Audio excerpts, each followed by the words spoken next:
আসসালামু আলাইকুম। আমি আপনাদের সামনে এখন কালো জাদু নিয়ে কথা বলবো। আশা করি সবাই ভালো আছেন। কালো জাদু, কালো জাদু একটা মানুষ বা আপনার উপরে কিভাবে কালো জাদুটা প্রভাব বিস্তার করে আপনি কিভাবে বুঝবেন? এটা বোঝার উপায় হলো, আপনি যখন দেখবেন মাঝে মধ্যে রাতে স্বপ্নযোগে আপনি দেখছেন কালো সাপ আপনাকে দংশন করতেছে অথবা দাবড়াচ্ছে।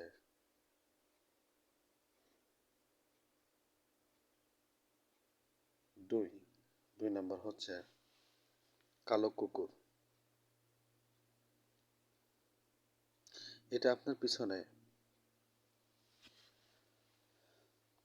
আপনাকে দাবড়াচ্ছে, সে আপনাকে ধরতে আসছে। 3 নাম্বার, যদি আপনি কখনো স্বপ্ন জেগে দেখেন উপরের দিকে উড়ে যাচ্ছেন কোনো কারণ ছাড়াই, জমিনের উপরে পড়ে যাচ্ছেন, উঠতে যাচ্ছেন, পড়ে যাচ্ছেন। 4 নাম্বার, এইভাবে যদি আপনি বারবার স্বপ্ন দেখেন জমিনে ভূমিকম্প হচ্ছে অথবা জমিনটা ফাটে যাচ্ছে, এমন চিত্র যে জমিনটা ফাটা। 5 নাম্বারের স্বপ্ন হচ্ছে, যদি আপনি দেখেন অসহায় দরিদ্র মানুষের সঙ্গে আপনি খুব মারামারি করতেছেন, তাদের উপরে ক্ষিপ্র হচ্ছেন। এইভাবে এই জাতীয় স্বপ্ন, কোনো একটা স্বপ্ন অথবা একটা কি দুইটা স্বপ্ন এইভাবে যদি বারবার আসতে থাকে, তখন আপনার করণীয় হচ্ছে আপনি মা আয়েশার বর্ণনায় আমার হাবিব সূরা ফাতিহা, সূরা কাফিরুন, সূরা ইখলাস, সূরা ফালাক, সূরা নাস, এগুলো দিয়ে রাতে ঘুমানোর সময়, শোয়ার সময় প্রত্যেকটা এক একবার পড়ে শরীরটা মুছে নিতেন। এভাবে 3 বার করতেন। তো আপনি যখন দেখবেন আপনি এই ধরনের স্বপ্নগুলো দেখতেছেন, তো এই স্বপ্ন থেকে, এই স্বপ্নগুলি বারবার প্রতি রাতেই আসে, তখন আপনি এগুলি আমল করে ওই শরীর মুছে নেবেন।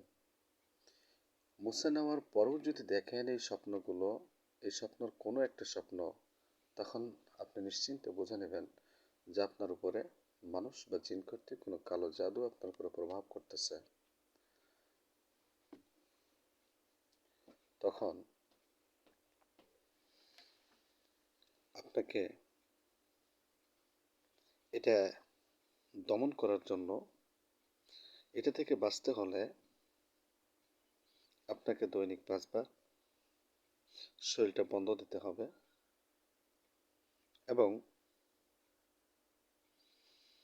একটু পানির উপরে সূরা ফাতিহা, সূরা ইখলাস, সূরা ফালাক, সূরা নাস এবং সূরা কাফিরুন পড়ে এই পানি দিয়ে আপনাকে গোসল করতে হবে। আল্লাহ তাআলা আমাদের সবাইকে কালো জাদু কালো জাদু থেকে মাহফুজ করুন।